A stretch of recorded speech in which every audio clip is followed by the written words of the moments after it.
Hello, beautiful people. My name is Athol, and this is Relationship Momentum. So today I want to talk about something I've now seen like 3 times in the last 2 days on coaching calls, and that's what I call the true agreement. And what I mean by that is, on one hand, you say wedding vows, for rich, for poor, for better, for worse, and sickness and health, and all that sort of stuff. And that's all nice. And in theory, that's what people are agreeing to. But beyond the vows, I think there is what is the actual, true, deep level agreement that people are making when they get married. And they are usually not nearly as poetic as the wedding vows are. They're usually something pretty raw, sometimes a little bit dark, and just the bottom line true agreement.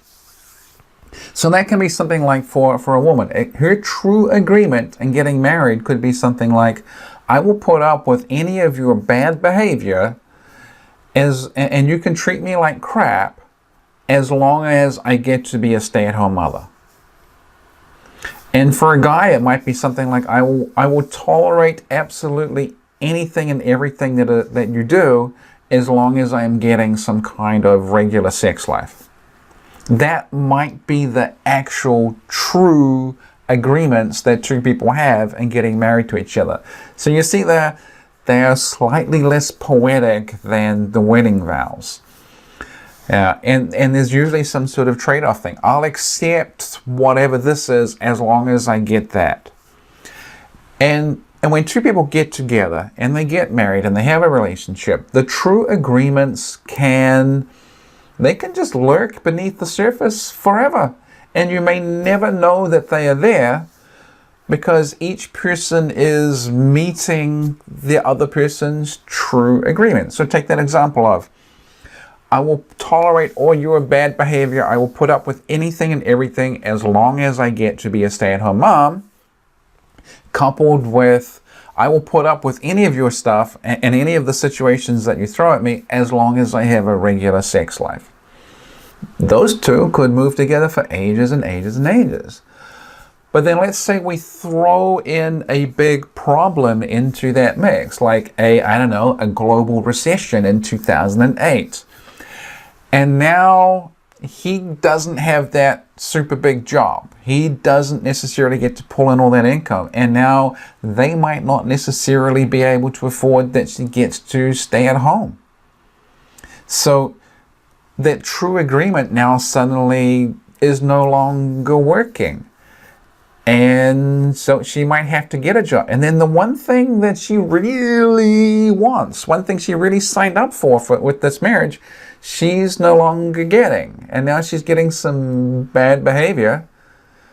And she has to work. So now she's like, I don't want the bad behavior. Hell, if I'm going to have to break my own true agreement and go get a job, I sure as hell am not going to put up with crap. And of course, he doesn't put up with the crap, and then maybe there's less sex, and now that's breaking his true agreement because he was prepared to deal with anything except not getting regular sex. And now no one is getting their true agreement being met. And now you have the situation where both people are incredibly frustrated, both people are incredibly angry and annoyed and hurt, and may not even really understand what exactly it is that has happened.